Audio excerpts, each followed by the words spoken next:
السلام عليكم ورحمة الله وبركاته.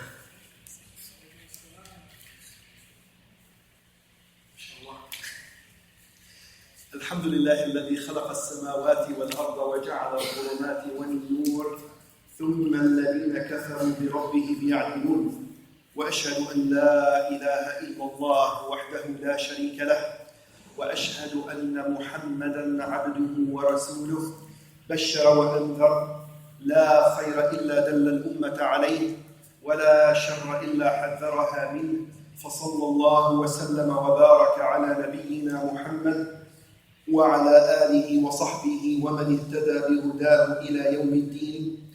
نسأل الله جل وعلا أن يبصرنا بالحق وأن يمن علينا بالالتزام به والثبات عليه حتى يتوفانا وهو راض عنا. اللهم إنا نسألك علما نافعا وقلبا خاشعا وعملا متقبلا. اللهم اجعل تجمعنا هذا تجمعا مرحوما وتفرقنا من بعده تفرقا معصوما ولا تجعل فينا شقيا ولا محروما. اللهم آمين. All praise is due to Allah. We praise Him, we worship Him, we seek His assistance, we seek His tawfiq. We pray to Him subhanahu wa ta'ala to teach us that which is beneficial to us, and we pray to Him to give us the tawfiq to apply it. فَإِنَّهُ مَنْ يُرِدِ اللَّهُ بِهِ خَيْرًا يُفَقِّهُهُ فِي الدِّينِ. اللهم فقهنا في الدين.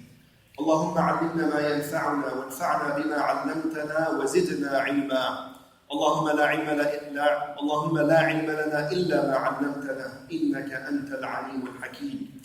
Tonight is the night of the 4th of Dhul Qa'dah of the year 1440 since Hijrat al-Nabi sallallahu alayhi wa sallam, which translates into July the 6th of the Gregorian calendar 2019. I pray to Allah Azza wa Jal to make this night a blessed night, and I pray to Allah to make all the brothers and sisters who are physically with us in this masjid or who might be tuning in live, I pray to Allah Azza wa Jal to make them all mubarakeen, blessed in themselves and in their families. And I pray to Allah Azza wa Jal to make this majlis al-ilm, majlis mubarak.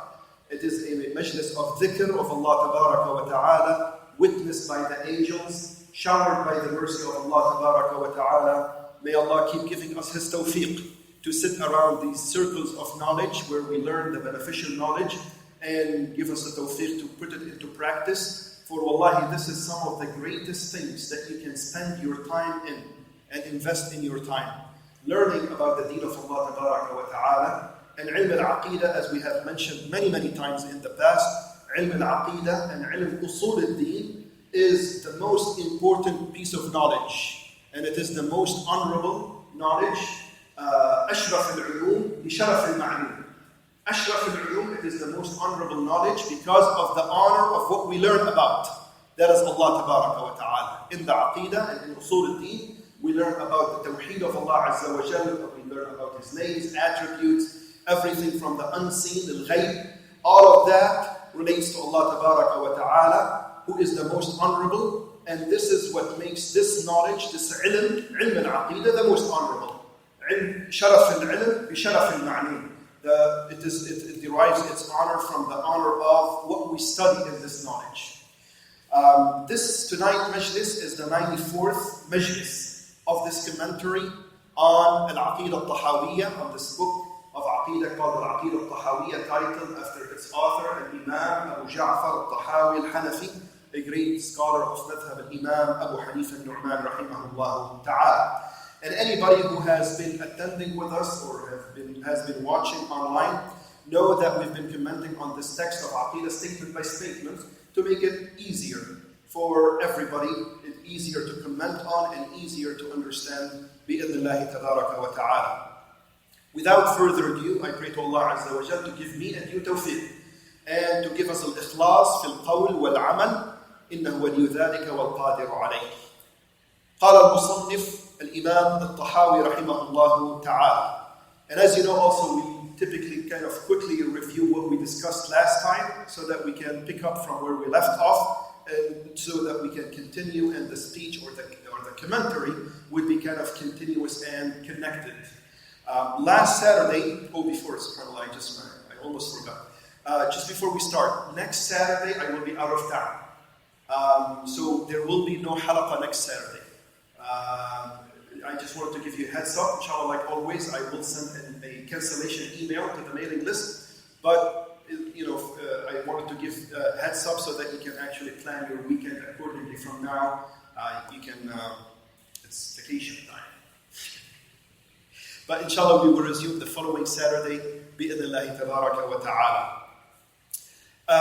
Statement 169, we did talk about the angel of Malak al-Maut and that he has helpers who is tasked with taking the soul of the mukallafin, those who are addressed with the taklif. They are responsible for their needs from both the world of the jinn and the ins. All of them, the Malak al-Maut, the angel of death, is the one who takes their soul and put them to death by the order of Allah tabaraka wa ta'ala. We did talk about all of that. Statement 170, we already started the commentary on this statement. We haven't finished it yet, so inshallah, we plan on doing that tonight, inshallah, and then keep going forward. Statement 170, he said, rahimahullah ta'ala, قال المصنف الإمام أبو جعفر الطحاوي رحمه الله, he said, وبعذاب القبر لمن كان له أهلا وسؤال منكر ونكير في قبره عن ربه ودينه ونبيه على ما جاءت به الأخبار عن رسول الله صلى الله عليه وسلم وعن الصحابة رضوان الله عليهم. Is this better without this microphone? Is it creating some echo? Tell me if this is better.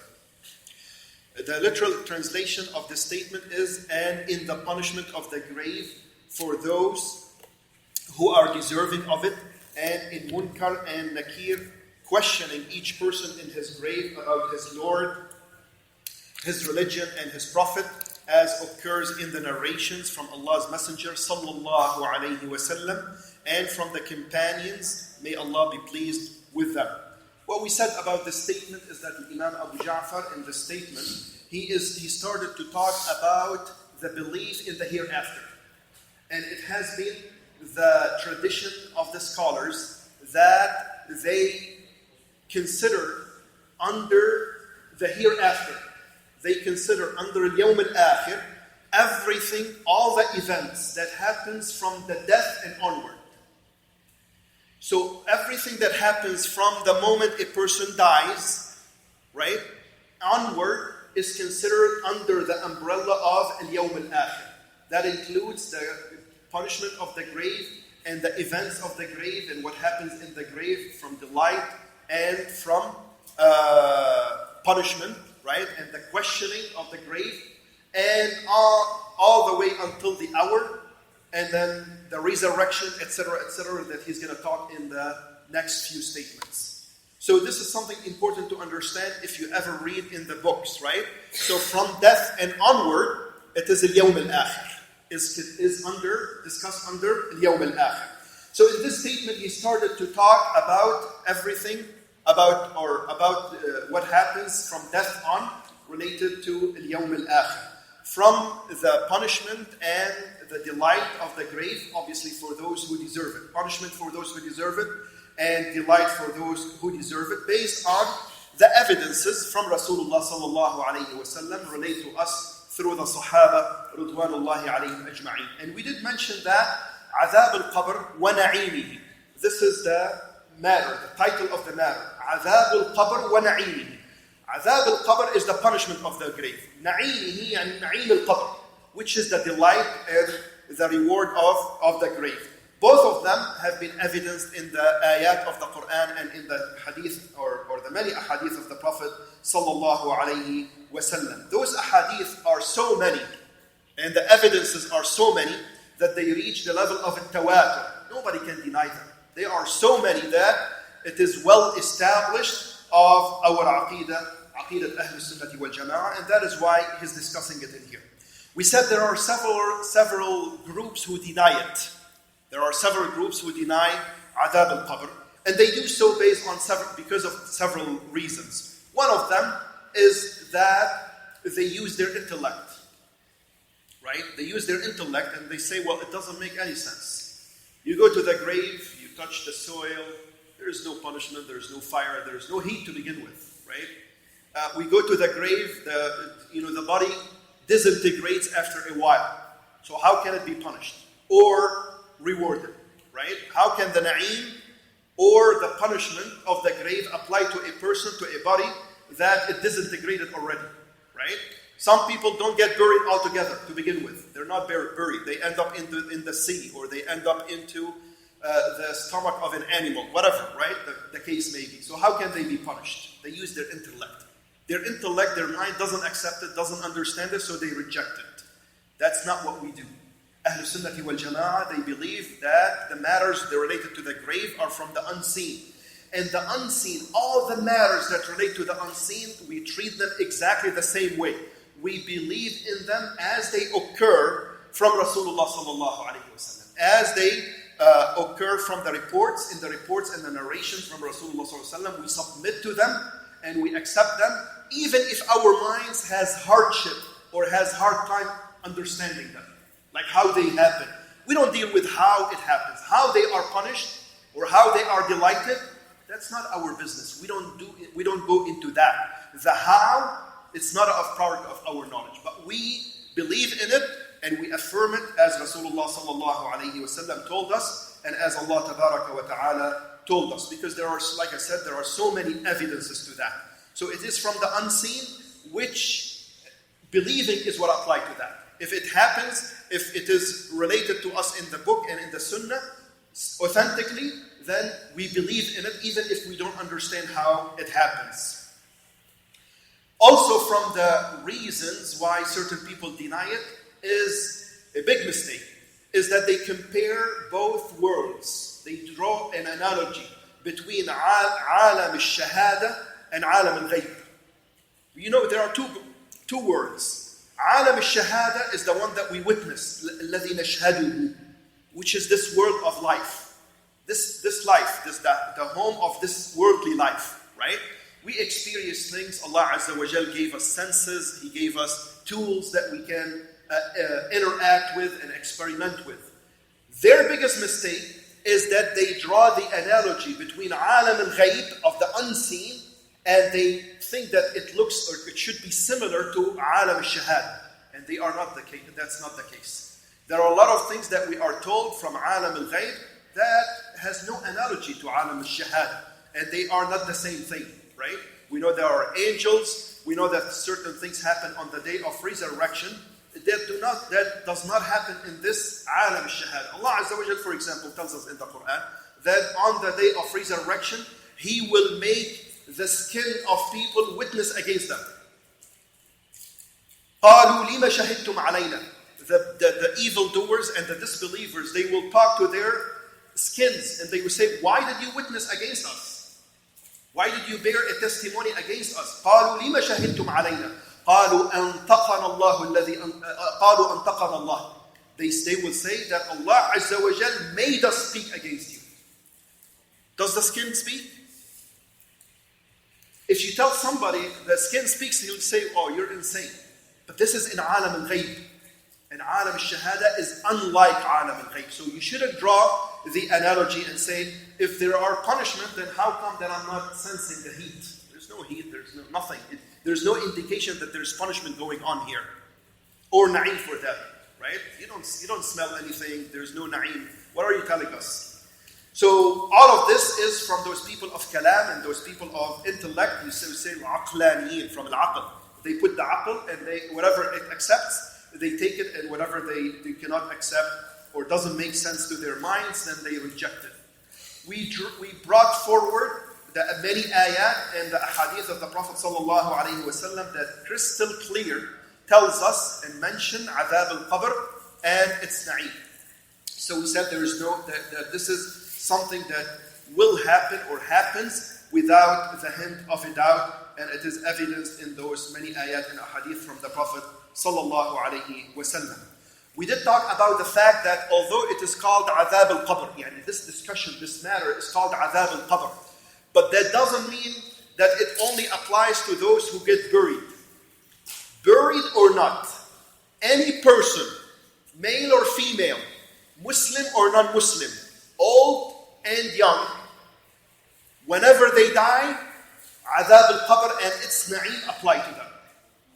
For those who deserve it, they will be punished. For those who deserve delight, they will be rewarded in the grave. So we say buried or not, whether their body was burnt into ashes or thrown into the sea or eaten by an animal or not buried and put, there's those materials that they put to the body so that it actually stays for a long, long period of time intact, right? Even that, you may not be able to see it, obviously. You're not going to see that whether they are punished or delighted, right? But nonetheless, no doubt, they are receiving what they deserve, right? Buried or not. So, and we say that, although they call it Adhab al-Qabr, in essence, it is Adhab al-Barzakh, or Na'im al-Barzakh, which is the second type of life. Hence, we learned that there are how many types of lives? 3. Who said 4? Okay, no problem, inshallah. Pretty close. 3 types of lives, or 3 types of homes, if you wish. There is al-Hayat al-Dunya, or the home of this dunya, which is the one that we're living now, right? As long as we're alive. When we die, what happens? We transition. Muslims believe there's no absolute death in the sense that we go into nothing. There's no such a thing. Death is really transitioning into another type of life, which is al-Hayat al-Barzakh, or the home of al-Barzakh, Dar al-Barzakh. So there is Dar al-Dunya, and there is Dar al-Barzakh, or Hayat al-Dunya, Hayat al-Barzakhiyya. The third type of life is what? Dar al-Akhirah, Dar al-Qarar. وَإِنَّ الْآخِرَةَ لَهِيَ دَارُ الْقَرَارِ. So Dar al-Qarar, which is the everlasting home, or al-Hayat al-Akhirah, which is the everlasting life. This is the third type of life. When we die, we transition into the second type of life, which is al-Hayat al-Barzakhiyya. And al-Barzakh, we said, is the barrier. And this life in the grave is a waiting station until Allah Azza wa Jal orders that the hour occurs. So everybody who goes into their grave, they wait up until Allah Azza wa Jal decrees and orders that the hour should happen. We also said that Adhab al-Qabr is or applies to both the body and the soul. Primarily on the soul, right? Because we said, you remember we talked about the connection and the relationship, right? Between the soul and the life into the different phases as we are created into the embryo of our in the womb of our mothers, and when we are born, and then when we die in Hayat al-Barzakhiyya, and then the fourth connection is in the hereafter. And this connection between the soul and the body differs from one phase to another. We said in Hayat al-Barzakh, the life is primarily for the soul. Primarily for the soul, and the body follows it. So those who are punished in the grave, they are punished in both their soul and their body. And those who are delighted, they are delighted in their soul and in their body.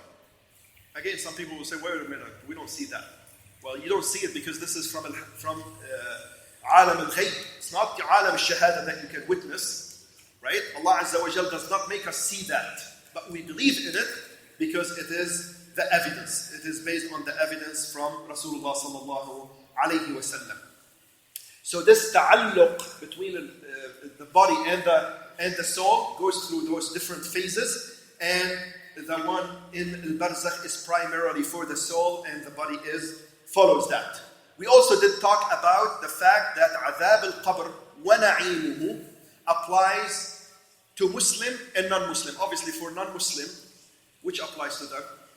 The Adhab, right? For the Muslim, primarily or in principle, they are delighted in their grave unless they did something that makes them deserve or some punishment, right?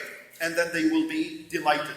But it applies to both this ummah of Ummah Muhammad sallallahu alayhi wa sallam and the other nations as well, Muslim or non-Muslim, all of them.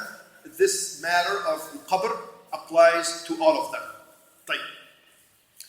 Then he said, rahimahullah ta'ala, he started talking about the questioning of in the grave. And let me use a different color. وَسُؤَال, where he said, وَسُؤَالُ مُنْكَرٍ وَنَكِيرٍ. And just before that, real quick, I think we already made it clear, but just wanted to point out. So, عذاب القبر or عذاب البرزخ, right? The reason I keep repeating this, some people may come and say, well, wait a minute, this person wasn't buried. So now you have the answer, right? Buried or not? Does it apply to them? It applies to them, even if they didn't get buried. So although it's called عذاب القبر, it is really عذاب البرزخ. It applies to any person who dies. And when a person dies, they transition into حياة البرزخ. He said, لِمَنْ كَانَ لَهُ أَهْلًا, for whoever is deserving of it. So those who deserve it, they will be punished. And those who deserve from the good doers, from the believers and the Muslim. And the Muslim, I mean by Muslim, when I say Muslim, not only the Muslim of the Ummah of the Prophet ﷺ, all the believers in their prophets, right? Those who believed in Nuh alayhi salam, they will be delighted in their grave. Those who believed in Ibrahim alayhi salam and followed them, those who believed in Musa and Isa alayhi salam, etc., they will also be delighted. So it's not just for the Ummah of the Prophet sallallahu alayhi wasallam. So those Muslim who died as good doers, they will be delighted if they deserve it. They will be delighted in their grave. Related to that is the questioning of the grave. سؤال منكر ونكير في قبره عن ربه ودينه ونبيه. This questioning by Munkar and Nakir of every deceased person, they will come to every deceased person when they die, and they will be asked about three things, which we're going to talk about. This is mentioned in several ahadith of the Prophet sallallahu alaihi wasallam. All of them are sahiha, all of them are authentic, that they specifically mention the questioning, and they specifically mention the name Munkar wa Nakir. So there is actually the actual name of those two angels. So now we know another type of angels, right? We talked about several types of angels, right? Those who write the good and the evil, those who protect us, right? Al-Mu'aqibat, Al-Hafadha. And now we have also Munkar wa Nakir, or Al-Munkar and Al-Nakir. Why are they called Al-Munkar or Al-Nakir or Nakir? This is from the Arabic language. Munkar, probably heard of the word al-inkar, munkar. This is munkar, yani it is evil, it is wrong, or it is bad, right?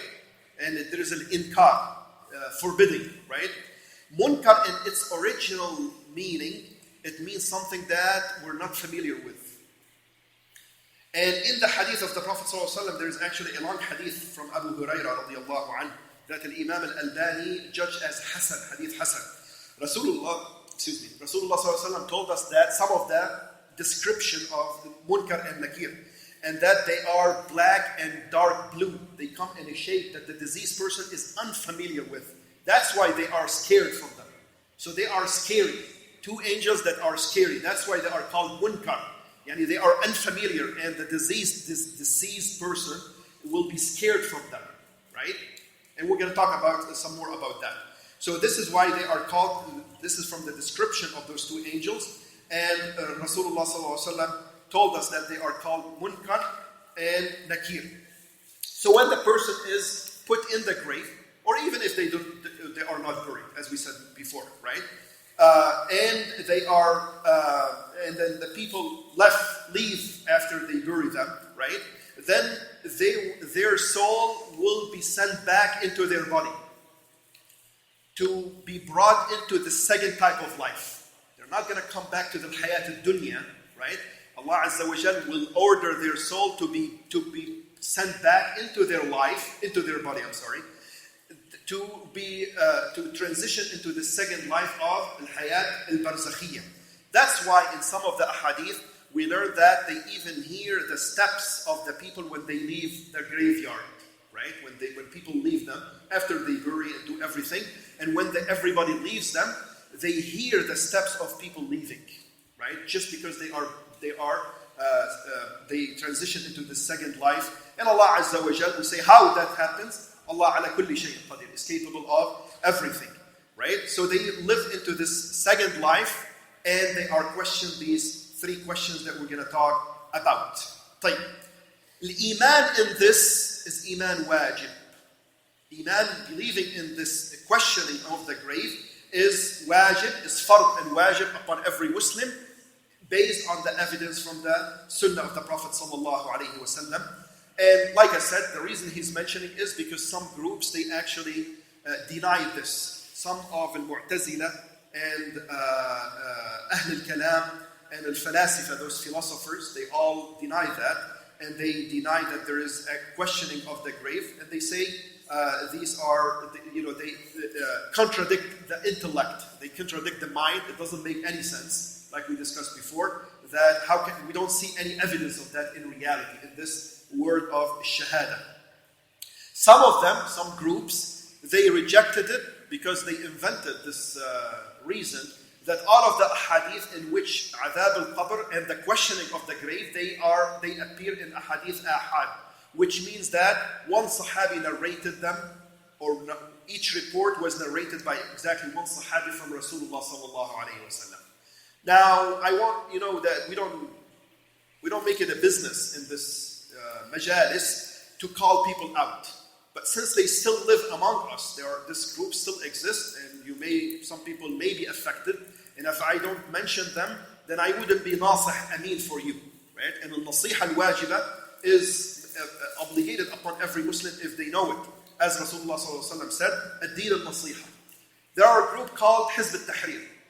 They reject these ahadith and they deny adhab al-qabr because they say it's based on ahadith ahad, right? And we say hadith ahad or not, it doesn't matter as long as the hadith is sahih. As long as the hadith is sahih and authentic, then whether in aqidah or whether in sharia, we accept it and we can take from it ahkam or usul al-din. What matters, whether mutawatir or whether ahad, what matters is sahih. Is it sahih or not? If it is sahih, then it is authentic enough for Ahl Sunnah wal Jama'ah to take from it ahkam or aqaid. Alhamdulillah. And none of the a'immat Ahl Sunnah wal Jama'ah made that distinction whatsoever. And alhamdulillah, the evidences are crystal clear. We don't want to spend too much time on this. The first matter related to this part of the statement of this su'al, this questioning each person in the grave, is about three things. An Rabbihi, about his Lord. An Dinihi, about his religion or her religion. And about the Prophet, about their Prophet. So they will ask each deceased person, Man Rabbuk, Ma Dinuk, Wa Man Nabiyyuk. Now those who believe, when those who believed, Allah Tabaraka wa Ta'ala will give them tathbeet, will make them steadfast, will give them steadfastness, and they will be able to answer those questions correctly. Not everybody will be able to answer those questions correctly. Those who are believers in this dunya, Allah Azza wa Jal will make them steadfast, and they will be able to answer those questions. So they will say, Man Rabbuk, Rabbi Allah. And brothers and sisters, we should learn these questions and their answers. Because although nobody will be answered correctly these questions, even if they know the answers in this dunya, nobody will be able to answer them in the grave unless Allah Azza wa Jal may give them tathbeet, steadfastness. Because of the gravity of the situation. We did mention about how scary those two angels look, and all the whole situation, you're alone in the grave, nobody with you, right? It's a terrifying situation, right? So nobody will be able to answer correctly except by the steadfastness of Allah Azza wa Jal. And this is the meaning of the ayah of Surah Ibrahim, where Allah Azza wa Jal said, يُثَبِّتُ اللَّهُ الَّذِينَ آمَنُوا بِالْقَوْلِ الثَّابِتِ فِي الْحَيَاةِ الدُّنْيَا وَفِي الْآخِرَةِ وَيُضِلُّ اللَّهُ الظَّالِمِينَ وَيَفْعَلُ اللَّهُ مَا يَشَاءُ. Yani Allah Azza wa Jal gives steadfastness, make those who believe, they will make them firm in this dunya and in the hereafter by the firm word, right? So He will make them firm in their grave, and they will be able as such to answer those questions. But obviously, the one who doesn't know the answer in this dunya won't be able to answer those in the grave. So we have to learn them and then ask Allah Azza wa Jal for steadfastness. And that's why Rasulullah ﷺ would actually, whenever, after they bury the deceased, he would tell the people around, that now ask steadfastness for your brother or sister, for they are being questioned now. Right? اسألوا لأخيكم التثبيت فإنه الآن يسأل. He is being asked, questioned. So we pray to Allah Azza wa Jal to make us among those who are thabitin, yani those who will be steadfast in their answer of the questions. So, man rabbuk? What is the answer? Rabbi Allah. Ma dinuk? Dini al-Islam. Man nabiyyuk? Nabiyyi ya Muhammad sallallahu alayhi wa sallam. These are the answers to those questions. And subhanAllah, I just realized that I forgot a booklet. I brought it with me last time, but we didn't get to this point. Now I forgot it. Today I forgot to bring it with me, inshallah. But inshallah, and I'm giving you some heads up in here, this is a very beneficial booklet with short questions and answers. Translated into English, inshallah, we're going to make copies of it and we're going to give free of charge. Don't worry about it. We're not going to charge you. Free of charge, inshallah, we're going to give copies of it. The title of this booklet is actually Questions and Answers for the Young and Indispensable for the Grown-Up. So it is beneficial for everybody, young or adult, inshallah. Part of the questions in this booklet are these three questions and a lot more, inshallah. Very beneficial to you and your family, your wife and your children, right? These are things that are beneficial to learn, inshallah ta'ala. So those who disbelieved in Allah Azza wa Jal, they will not be able to answer correctly, right? Those who believe, Allah Azza wa Jal will give them steadfastness and they will be able to answer in the grave. So correctly answering in the grave is not just because you learned what the answer to these questions is, right? Unless you believe, you won't be able to answer it. So some people may not have believed, but they may have studied those questions and answers, right? They know the answers. They won't be able to answer unless they believe. And then Allah Azza wa Jal will give them steadfastness. Type. What is meant by man rabbuk? Who is your Lord? When you say Rabbi Allah, from the question, man rabbuk, it gives you the impression that the question is about al-rububiyyah, the lordship of Allah Azza wa Jal, right? Because it says, man rabbuk, from al-rububiyyah, right? Is that the meaning of the question? No, that's not the meaning of the question. Although the question is man rabbuk, the meaning of the question is man ma'buduk, yani who do you worship? So it has to do with al-ibadah, with the worship, and the deity that you worship. So although it is in the form of man rabbuk, the meaning is man ilahuk, who is your deity that you worship. So you say, how did you get this? How did you understand man rabbuk as man ilahuk? We say that because most people, they believe that Allah is a Rabb. That's not the test. Meaning, what is the meaning of a Rabb? Yani the question in the grave is not about who is the creator and who is the one who gives rizq, raziq, and al-muhyi and al-mumit, the one who gives life and takes it away and put to death. That's not the question. This is not what the question is about. That's the vast majority of people believe in that. Even mushriki Quraysh, they believed in that. وَلَئِنْ سَأَلْتَهُمْ مَنْ خَلَقَ السَّمَاوَاتِ وَالْأَرْضَ لَيَقُولُنَّ اللَّهِ. If you ask them who created the heaven and the earth, they would say Allah. They didn't dispute that. What they disputed is what? Is that Allah Azza wa Jal is the only one worthy of worship. So although the question is man rabbuk, the meaning is man ilahuk, man ma'buduk. Who is the ma'bud? Who is the one you worship? That's why you say Rabbi Allah. Allah is my ma'bud. And Allah is the one I worship. And this should come as no surprise because although al-rububiyyah and al-uluhiyyah are two things, right? Two different aspects of the oneness of Allah Tabaraka wa Ta'ala, there is a strong relationship between them. As a matter of fact, one necessitates the other. Yani Allah is the one who we worship because He is al-Rabb. Right? And Allah is al-Rabb because He is al-Ma'bud. So from the context, we learn and we understand the meaning, the actual meaning. So rububiyyah can sometimes come from the context. We can tell that it means al-uluhiyyah in this context, including in this particular case. So man rabbuk, yani man ta'bud, who do you worship? Man ma'buduk. So Rabbi Allah is the answer, and this is where the test has been, right? Man ma dinuk, dini al-Islam. Yani what do you believe as a deen, right? That the religion that tadinullah bihi, and you worship Allah Azza wa Jal alone with no partners. It is al-Islam, right? Dini al-Islam. And this is across all the messengers and the prophets. All of them, as we talked about before, all of them, their religion was what? Al-Islam, which is the general Islam, which is to worship one God with no partners. وَمَنْ نَبِيُّكَ Nabiyya Muhammad sallallahu alayhi wa sallam. Now, what do the people of Nuh say? Nabiyya Muhammad, what do they say? Nabiyya Nuh alayhi salam, right? People of Nuh that he was sent to. The people of Ibrahim, they would say what? Nabiyya Ibrahim al-Khalil alayhi salam. People of Musa, Nabiyya Musa. People of Isa, Nabiyya Isa.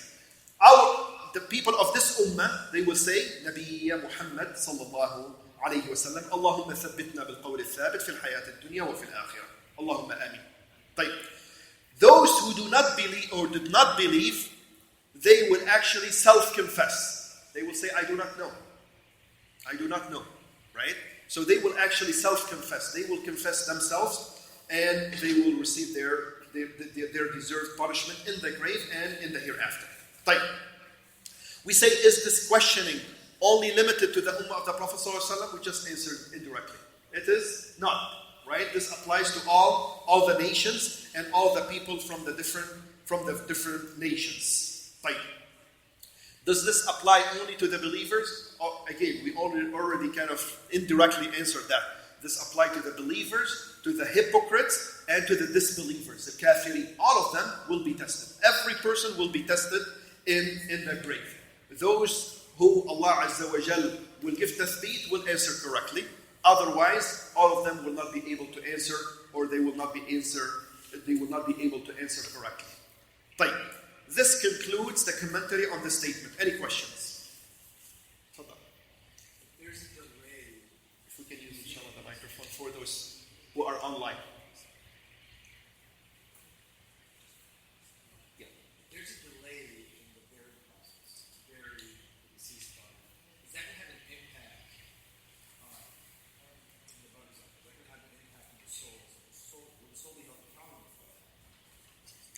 So the question is, if the burial get delayed, right? It was delayed. Will this have an impact on, or will delay the question, right? You're asking? Yeah. It will not. It will not, because some people may actually delay it for a long time. So this will not impact the questioning, right? But if we're talking about Islam, it is highly recommended, yani from honoring the deceased, ikram al-mayyit, is to actually hurry in their, in burying them, right? There should not be delayed unnecessarily, unless there's a reason for that. Otherwise, we shouldn't delay their burial unnecessarily. Now, any other questions? No more questions? Fine. Moving forward, statement 171. Imam Abu Ja'far says, وَالْقَبْرُ روضة من رياض الجنة أو حفرة من حفر النيران. This is very related to the previous statement. And the grave will either be a garden from the gardens of paradise or a pit from the pits of the fire. We seek refuge in Allah Tabaraka wa Ta'ala. So what he means by this is that we believe, now like we believe in Adhab al-Qabr and its na'im, and like we believe in the questioning of the grave by Munkar and Nakir, we also believe that is related to the qabr, to the grave and al-barzakh. We also believe, as it has been related to us in the sunnah of the Prophet ﷺ, that the grave could be either a garden of paradise or a pit from the hellfire, wal-'iyadhu billah. Now again, those who contradicted this, some people they denied. They denied adab al-qabr altogether, and they denied the questioning of the grave.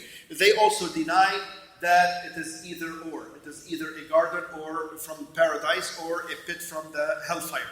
Some of them will say, obviously like we mentioned before, the deceased is now, disintegrated, right? It doesn't exist, so how can the body be punished or delighted, right?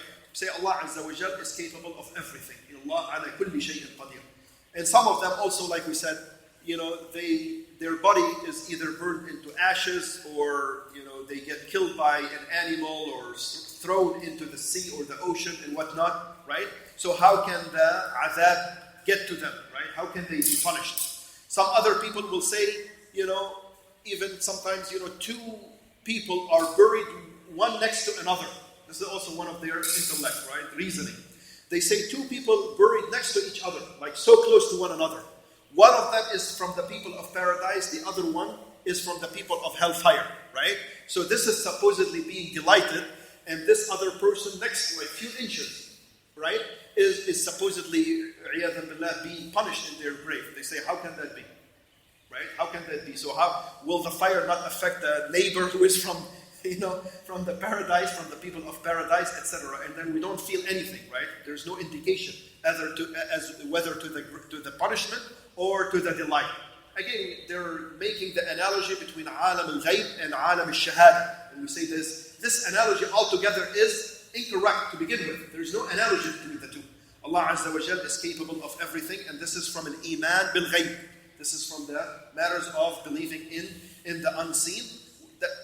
The fact that Rasulullah ﷺ and the fact that Allah Azza wa Jal told us about it, we submit to it and we believe in it, and we don't reject it based on our intellect. So we make tasdeeq and we believe in this based on the hadith from the Prophet Muhammad sallallahu alayhi wasallam.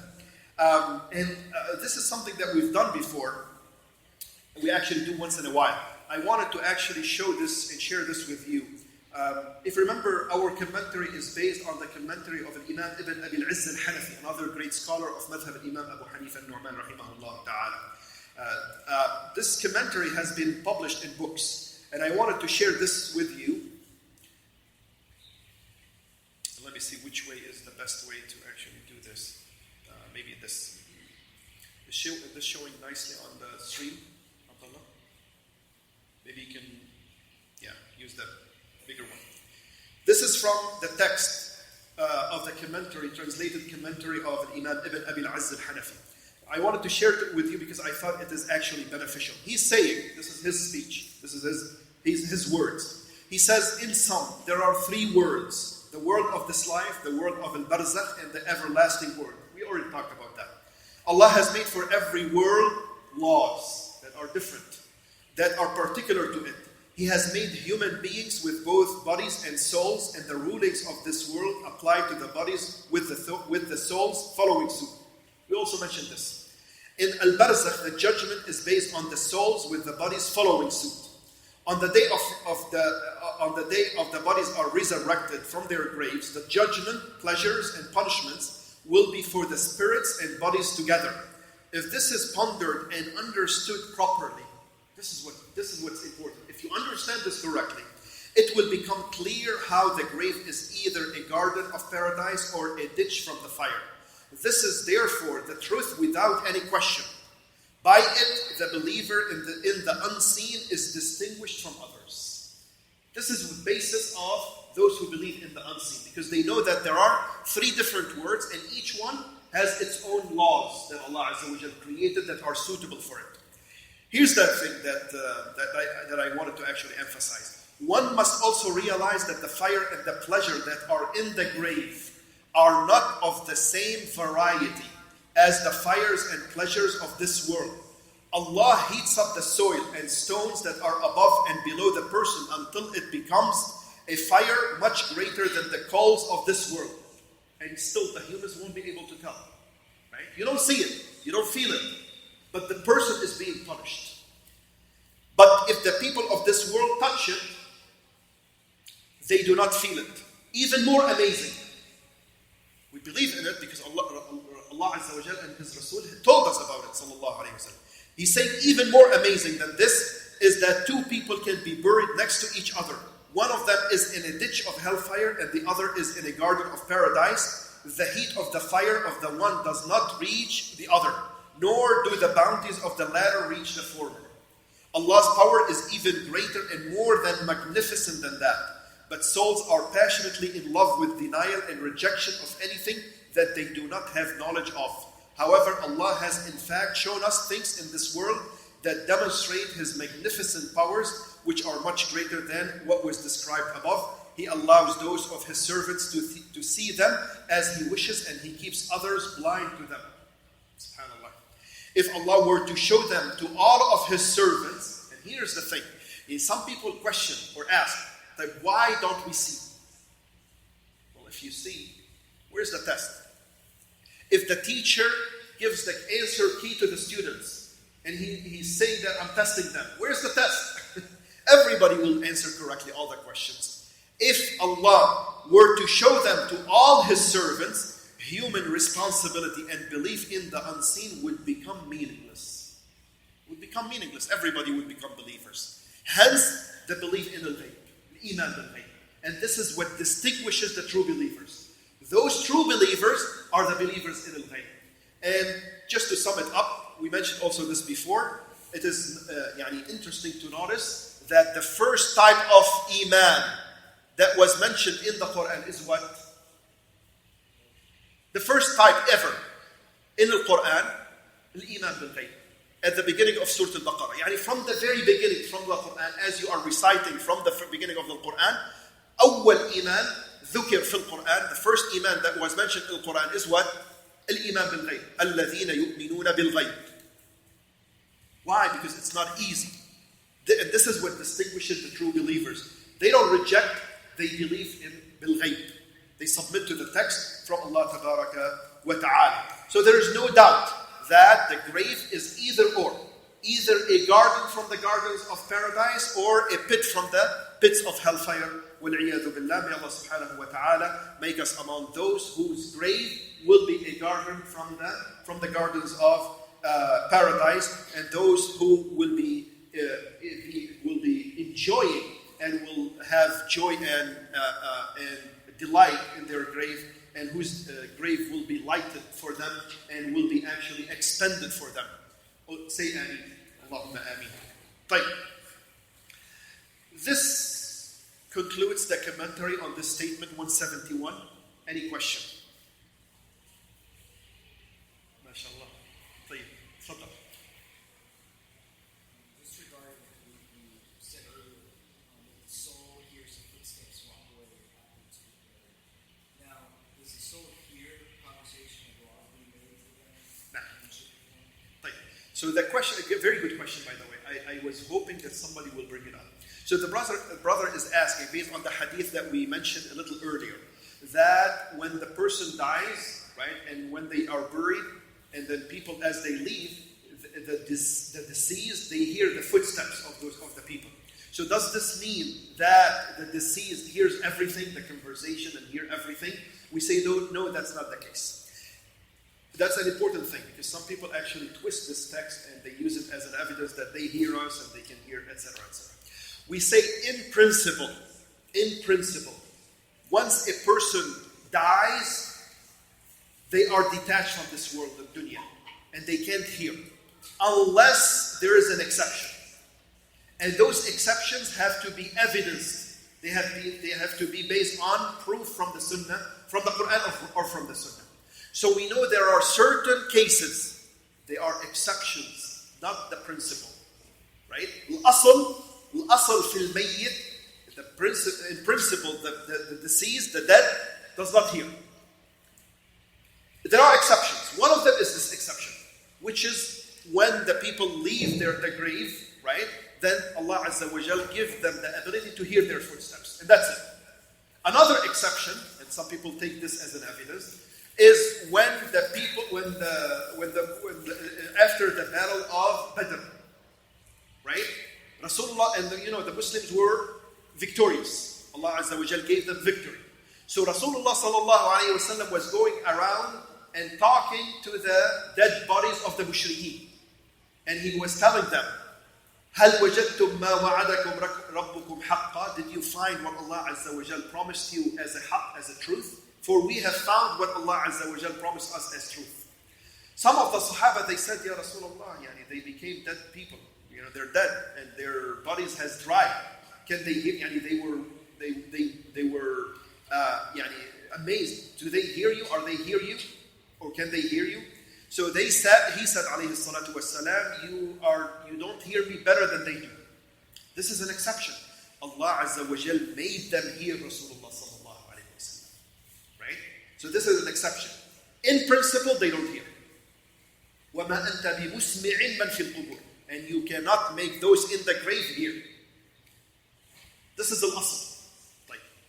Does that answer your question? Tfaddal.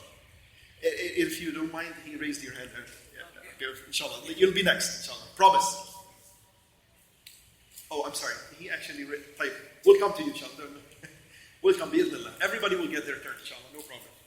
I'm just trying to be as fair, inshallah. Tfaddal. Salam alaikum. My question is one general one. So I've heard occasionally for some people talking about tawassul and the siyara of the Rasul. They say that the Rasul has a different barzakh than regular people. They use that to make that truth. So can you touch on what is the Rasul have the same barzakh that has? If not, what is the barzakh of the Rasul? Excellent question. But this takes a lecture to answer, barakallah fiqh. This is a lecture. Very related? Maybe then we can address them together. Yeah. If you can ask your question, that's a good idea. Here, Abdulaziz.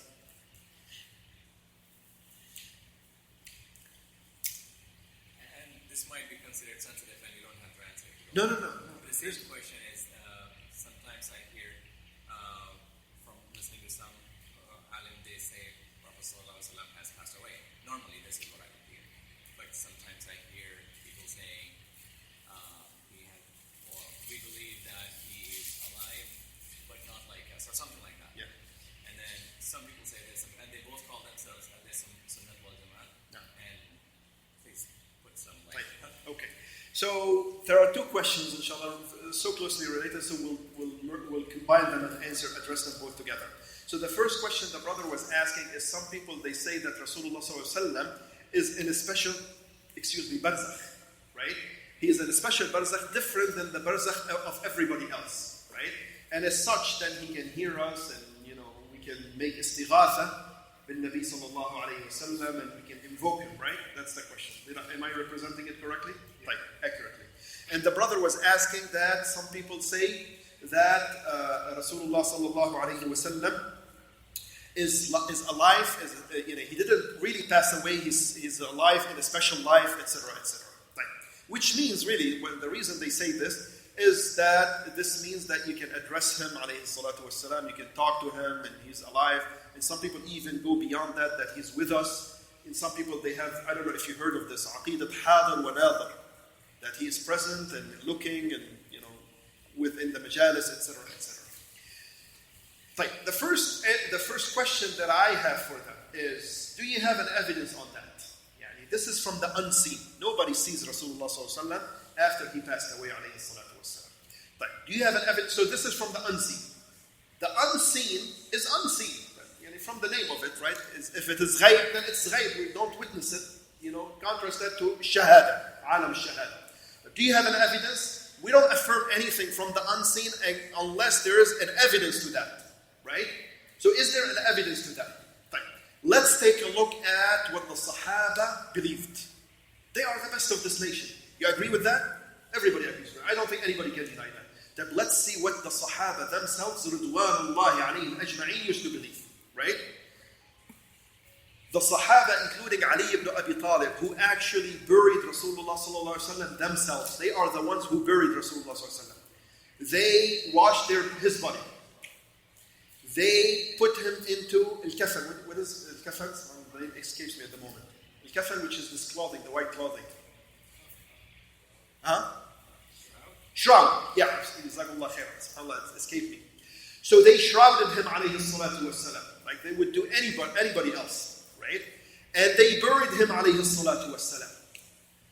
Did any one of them make istighatha bin Nabi sallallahu alayhi wasallam, and he was among them, the grave is right next to them? Did anybody? Right. Drought hit al-Medina during the time of Umar ibn Khattab radiyallahu anhu. Right? Drought hit, and it was severe drought. Yeah, there was scarcity of water, there was no rain, etc., etc.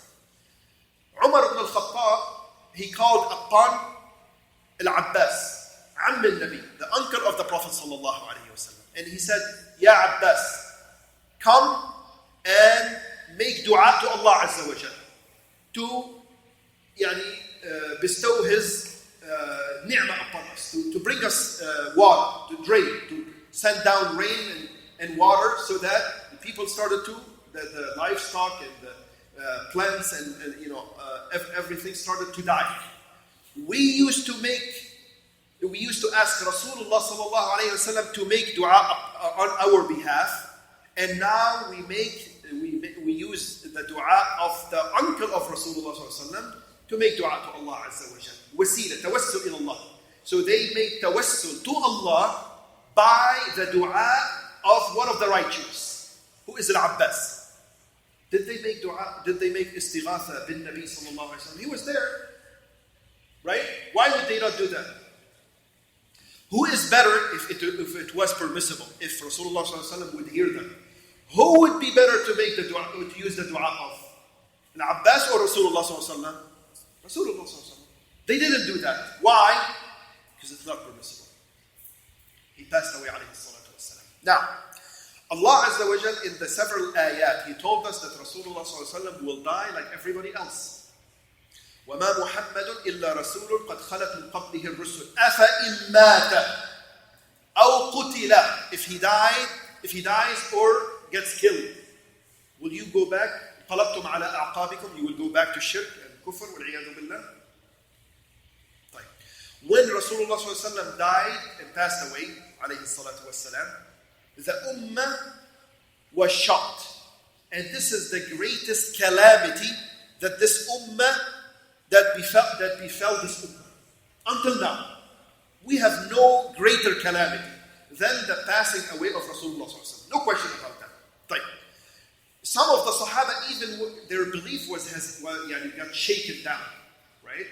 Including Umar. He didn't believe that, and he even threatened whoever says that Rasulullah sallallahu alaihi wasallam died, he will kill him. During that turmoil, Abu Bakr as-Siddiq, with his unshakable belief in Allah Azza wa Jal, he sensed that he needed to obviously to take the matter and remind the Muslim about what happened. So he said, "Man kana ya'budu Muhammadan fa inna Muhammadan qad mat." Whoever worships Rasulullah sallallahu alaihi wasallam, he passed away. وَمَنْ كَانَ يَعْبُدُ اللَّهَ فَإِنَّ اللَّهَ حَيٌّ لَا يَمُوتُ. And whoever worships Allah Azza wa Jal, he is alive, never dies. We mentioned this before, right? Abu Bakr, Imam Abu Ja'far, he did وَأَنَّ اللَّهَ حَيٌّ لَا يَمُوتُ. طيب. So Allah Azza wa Jal, so he mentioned that Rasulullah sallallahu alaihi wasallam passed away. al-Mu'mineen Aisha, and I could go on and on and on, but I'm just being as concise as possible. al-Mu'mineen Aisha was asked about Rasulullah sallallahu alaihi wasallam and about his, how much he ate and everything. She said, radiyallahu anha wa ardaha, لَقَدْ مَاتَ رَسُولُ اللَّهِ صَلَّى اللَّهُ عَلَيْهِ وَسَلَّمَ. Rasulullah sallallahu alaihi wasallam died, and he never had a stomach full of food. And he never ate enough. And many other evidences, more than I can remember in this gathering, inshallah ta'ala. But the evidences are so many, like I said, and this is the belief of the Sahaba, right, that he passed away. Now, like we said about the Muslim or people in general, in principle, any person who dies cannot hear. But we know there are exceptions, special or specific to Rasulullah sallallahu alaihi wasallam. For example, whoever sent salah and salam upon the Prophet sallallahu alaihi wasallam, he told us that Allah Azza wa Jal will bring him back to life, and He will make him hear that, and he will be able to reply to us. So this is an exception. This is not the norm. In principle, he passed away alayhi salatu wassalam, and he is enjoying al-hayat al-barzakhiyya, obviously for everything that he did, right? All of this khair that we are enjoying is from Rasulullah, through Rasulullah sallallahu alayhi wasallam. There's no good, but he pointed it out to the ummah, and there's no evil, but he warned the ummah, as we always say at the beginning of every majlis. لا خير إلا دل الأمة عليه ولا شر إلا حذرها منه. Right? So, دلنا على الخير وحذرنا من الشر, from every evil. And دلنا على كل خير. He indicated every goodness to us, every good for us. And he warned us against every evil. So he's enjoying the bounties from Allah Tabaraka wa Ta'ala, obviously now, right? Great bounty from Allah Azza wa Jalla, reward from Allah Tabaraka wa Ta'ala. But does he hear us? No, except in those exceptions that he told us about. So, and the istighatha is like we always say, istighatha with the disease is shirk billah al-azim. Taking partners with Allah Azza wa Jal. And just to give a full answer, just for the completeness and full answer, the permissible tawassul, there are several different ways of permissible tawassul, and everything else other than those is impermissible. Tawassul that is permissible is a tawassul billah tabaraka wa ta'ala, by his names, by his attributes, right? By his deeds, by the deeds of Allah tabaraka wa ta'ala. You make tawassul by Allah Azza wa Jal by your belief in him and in his Prophet alayhi salatu wasalam. So you can say, Allahumma bi-imani bika wa bi-imani bi rasulik, give me this, do this to me, etc. Remove this hardship from me, etc. That's the second type. The third type is to make tawassul bil-amal salih, with the good deed. So you mentioned a good deed that you did, like the story of those three people who got stuck in the cave. You know the story, right? A huge stone came and locked them up in the cave, right? And they mentioned good deeds that they did, and that eventually the stone was removed. This is another type of permissible tawassul. Another type of permissible tawassul is to mention the calamity and your status, right? So you mention, oh Allah, I am going through this and this. I've been afflicted with this. This befell me, etc., etc. Oh Allah, remove that from me, for example, right? That's also another permissible way of tawassul. The last one is to make it tawassul bi du'a as-salihin. By the dua, you make tawassul by the dua, by the invocation of the righteous. Like the Muslim, they used to make tawassul bi du'a al-Nabi. They come to the Prophet ﷺ, they say, oh Messenger of Allah, make dua to Allah for this, for us, on our behalf. Right? And they did this. Drought hit them during the time of Rasulullah ﷺ. So they came to Rasulullah ﷺ and they said, make dua for Allah. As soon as he was done with his dua to Allah Azza wa Jal, they saw the clouds. It started raining immediately. And it kept raining for a full week straight, non-stop. So it started to harm them now. Right? They now more water than enough. The next week, they came and they said, Ya Rasulullah, ud'u Allah lana, so that the rain stops. Otherwise, it's going to kill him. And he did. And as soon as he did, it stopped raining. After him, alayhi salatu wassalam, they did dua with what? Tawassul bi dua al-Abbas. So dua al-Salihin. You make tawassul bi dua al-Salihin.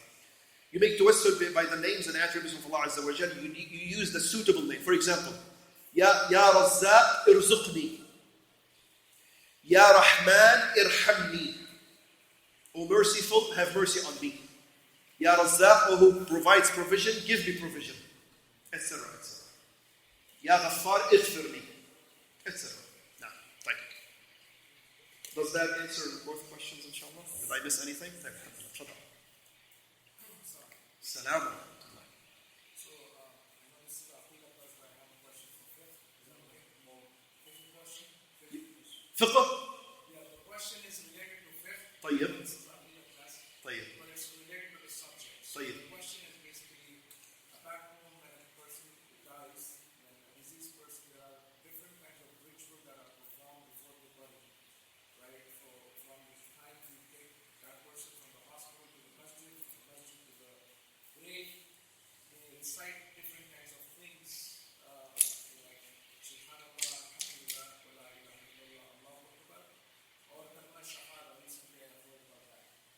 I'm sorry, the last thing they said.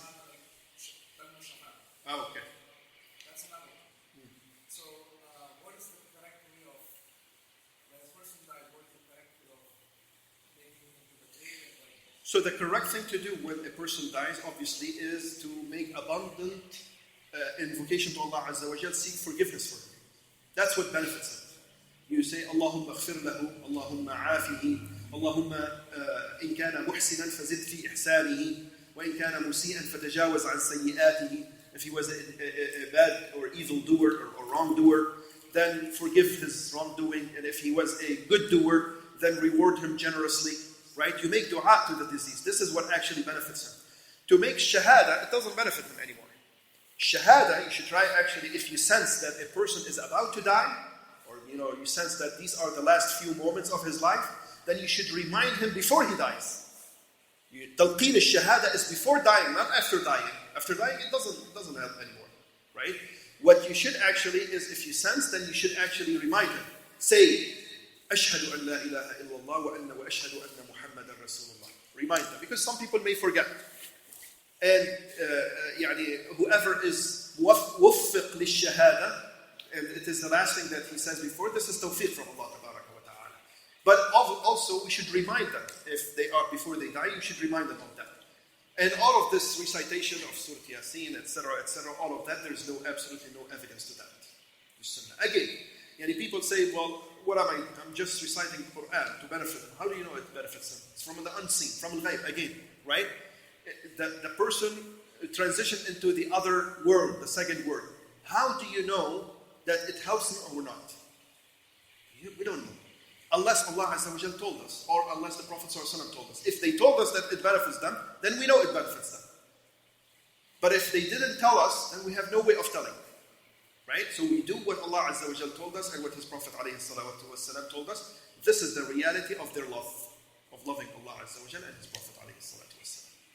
Right.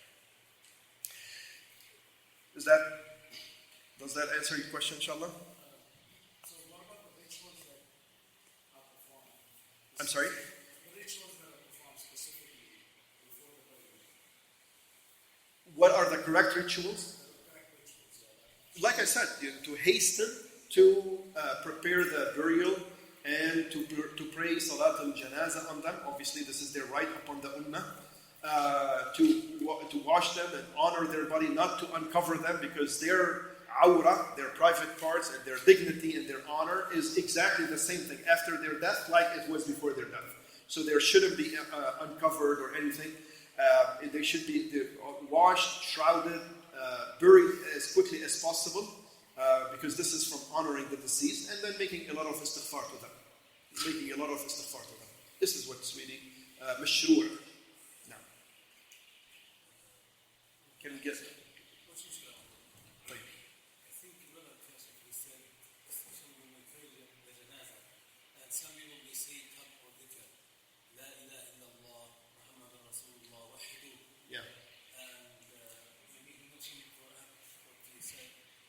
Like I said, you're repeating this, shahada, kalimat al-shahada does not help him. Because this should have been before he passed away, or she passed away. Reminding them of kalimat al-tawheed or kalimat al-shahada is before they passed away, not after they passed away. It doesn't help them anymore. Khalas. But with istighfar, seeking maghfirah for them, right, and asking Allah Azza wa Jal to shower them with His mercy, this is what definitely benefits them. And this is what they are in the most need for. What they need most after they passed away is al-istighfar and dua al-rahmah, seeking rahmah from Allah Azza wa Jalla upon them. Moving forward, inshallah, statement number 172. قال المصنف ونؤمن بالبعث وجزاء الأعمال يوم القيامة والعرض والحساب وقراءة الكتاب والثواب والعقاب والصراط والميزان. This is a great statement, by the way. Now he started to talk about the matters and details of the hereafter, Yawm al-Akhir, what happens on the day of resurrection. And we have iman in the resurrection, al-Ba'th, and in the recompensing for deeds on the day of resurrection, and in the presentation of deeds, al-Ard, and in the reckoning, al-Hisab, and reading of the records, قراءة الكتاب, and in the reward and punishment, ثواب والعقاب, and in the bridge, الصراط, and in the balance, الميزان. Like I said, this is a great statement. Imam Abu Ja'far, he started to talk about the matters of what happens on the day of resurrection. Iman bil-ba'th. He said, وَنُؤْمِنُ بِالْبَعْثِ, which is, Iman bil-ba'th is part of Iman bil-yawm al-akhir. Iman in resurrection, believing in resurrection is part of believing in the hereafter. And believing in the hereafter, including Iman in resurrection, is one of the mandatory pillars of an Iman, right? It's no secret to your honorable knowledge that there are 6 pillars of Iman, and we already talked several times about them, right? Iman billah, Iman bil malaika, Iman bil kutub, Iman bil rusul, Iman bil yawm al-akhir, which is this that we're going to discuss. Yawm al-akhir and Iman bil qadar. So Iman in Allah, in His angels, in His books, in His messengers, alayhim salatu wassalam, in the hereafter, and in the decree of Allah tabaraka wa ta'ala. This is mandatory. Fard upon every Muslim to believe in the hereafter, including and believe in the resurrection. And no Muslim is a Muslim. Yani Islam, one's Islam is not correct and valid unless they believe in the hereafter. So whoever denies al-yawm al-akhir or denies resurrection, that there will be a day when people will be resurrected, then he is kafir billah al-azim. He is a disbeliever in Allah tabaraka wa ta'ala. He's not a believer. Because it is a rukn wajib. It is a mandatory pillar, obligatory upon every Muslim, to believe that there will be a day when all people will be resurrected, meaning they will be brought back in life into life, and they will be for the recompense and for the recompensing for their deeds and reckoning. This Iman in Yawm al-Akhir and the Iman in the resurrection obviously has a lot of details. And some of that he's going to be discussing in this statement. But the general Iman in Yawm al-Akhir is for the person to believe that there is a day when Allah Azza wa Jal resurrects people. Meaning, what does it mean, resurrects people? He brings them back to life. All the nations, all the humans, from the first to the last of them, will be brought back to life for recompensing of their deeds. This is the general Iman, and this is what makes the person a Muslim, or satisfy that Iman in Yawm al-Akhir. Now, with that said, there are obviously more details to that, including their resurrection from their grave, which means that they will be, their body will be recreated exactly the same way it was. Exactly the same way it was, and then their soul will be blown back into their body, and then they will be faced with the recompensing for their deeds and the presentation of their deeds and their books, and they will be able to read their book. Remember, we talked about the book that will be brought on the day of resurrection. Every person will receive their book that is detailed record of their actions and their saying, and also the belief in the rewards and the punishment from Allah Tabaraka wa Ta'ala, the belief in the bridge over hellfire, wal-'iyadhu billah, and belief in the weighing of the deeds. So there will be an actual scale where the good deeds and the evil deeds will be weighed, right, for everybody. And the belief in Jannah and in the hellfire, wal-'iyadhu billah. The belief in these details, obviously, is above and beyond the mandatory belief in Yawm al-Akhir. So any person who learn about some of these details, when they learn about it, they must believe in it. Some people, for example, and you see me discussing this, right? So there's the mandatory, which is the minimum level of Iman into each pillar, right? That is required of every Muslim, right? Let's say, for example, a Muslim comes and say, I don't know, is there a scale on the day of I've never heard of a scale. Right? So obviously, if they never heard of it, they never believed in it. We don't say he is a disbeliever in al-Yawm al-Akhir, right? Because what satisfies that, what is the minimum required of them, is to believe that there is a day of resurrection. People will be brought back to life for al-Hisab. If they believe in that much, they're a believer in al-Yawm al-Akhir. Now, if they learn about al-Mizan in the scale, then they must believe in it. If they learn about, for example, read it in the book, then they must believe in that. If they read about presentation of the deeds, and they will be presented to Allah Tabaraka wa Ta'ala, then they must believe in that. They cannot reject that. And according to the knowledge. The more you know, the more you believe. You should believe in that. And the greater the belief in al-Yawm al-Akhir. The evidence to that, real quick inshallah, the time is we're running out of time, but the evidence to that, for example, on the day of resurrection, is many from the Quran. Allah Azza wa Jal, for example, says, جَزَاءً بِمَا كَانُوا يَعْمَلُونَ Surah Al-Sajdah. So there is a jaza. And he said in here, وَجَزَاءُ الْأَعْمَالِ وَنُؤْمِنُ بِالْبَعْثِ وَجَزَاءِ الْأَعْمَالِ Allah Azza wa Jal says, جَزَاءً بِمَا كَانُوا يَعْمَلُونَ in Surah Al-Sajdah. No person knows what is kept hidden for them of joy as a reward for what they used to do. Hence the evidence of al-jaza, jaza al-a'mal.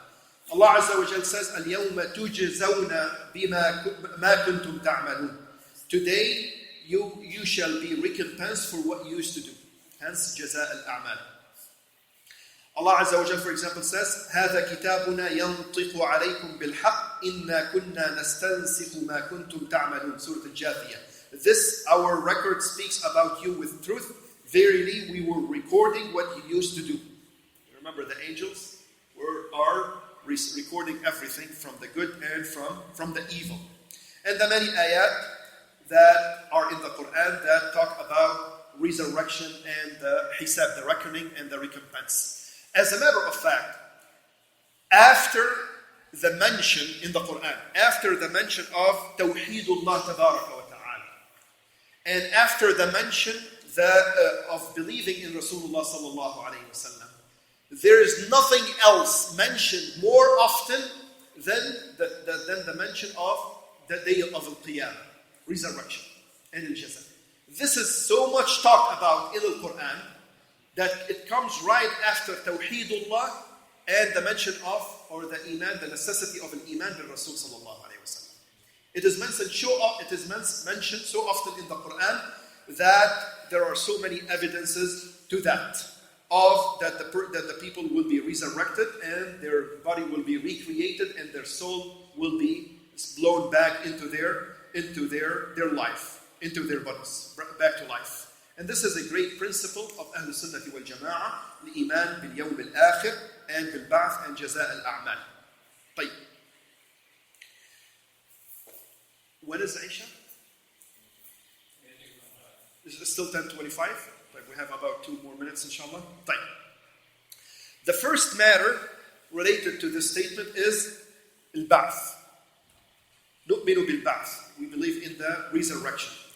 Al-Ba'th, which is the resurrection of people from their graves. Right? So when the hour occurs, Allah Azza wa Jal orders that the hour occurs, people will be resurrected from their graves. And this happens, right, by the order of Allah Tabaraka wa Ta'ala. Allah Azza wa Jal orders the angel who will blow in the trumpet, the first blow.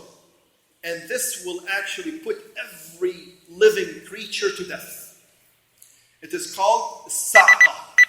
So the first nafkha, the first blow, right, by the angel Israfil. Allah Azza wa Jal will order the angel Israfil to blow in the trumpet, and that will put all living creature to death. Will put them to death, right? And then after a while, Allah Azza wa Jal orders the angel Israfil to blow another blow, to make another blow in the trumpet, and this blow will bring back people to life, right? This is what brings people back to life. It is mentioned in some of the reports from Rasulullah Sallallahu Alaihi Wasallam that Allah Azza wa Jal will order the souls of the people to be in the trumpet.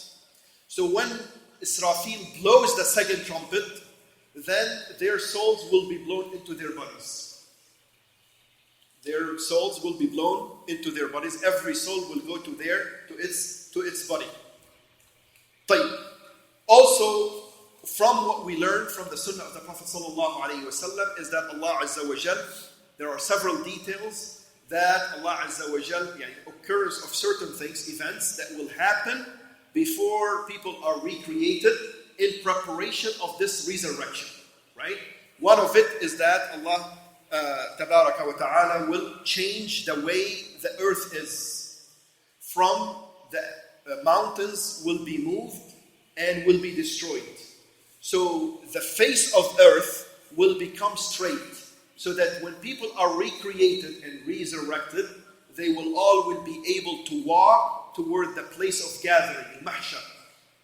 The mahshar is the place of gathering where all the humans, when they are brought back to life, they will gather into one place, waiting for the recompense. Right?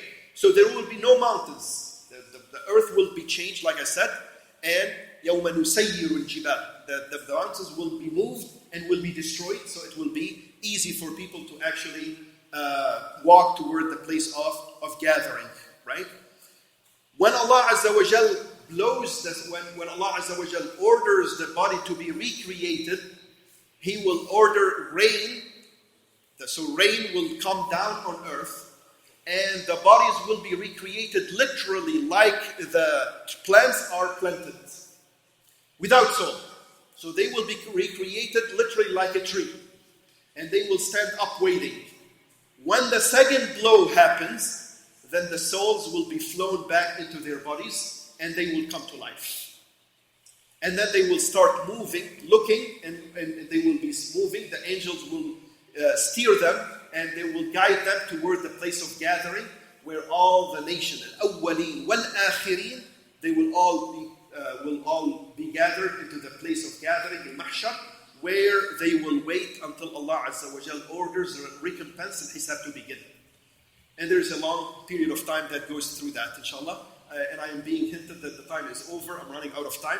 Inshallah, we will resume where we picked up. Not next Saturday. There will be no halaqah next Saturday. The following one, inshallah ta'ala, if we are still alive. May Allah subhanahu wa ta'ala make us among the believers in al-ghayb and the believers in those details of al-ghayb.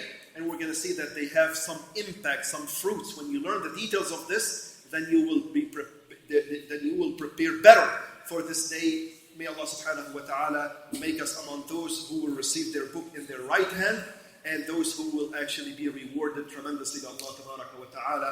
هذا والله أعلم وصلى الله وسلم وبارك على نبينا محمد. والسلام عليكم ورحمة الله وبركاته.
الله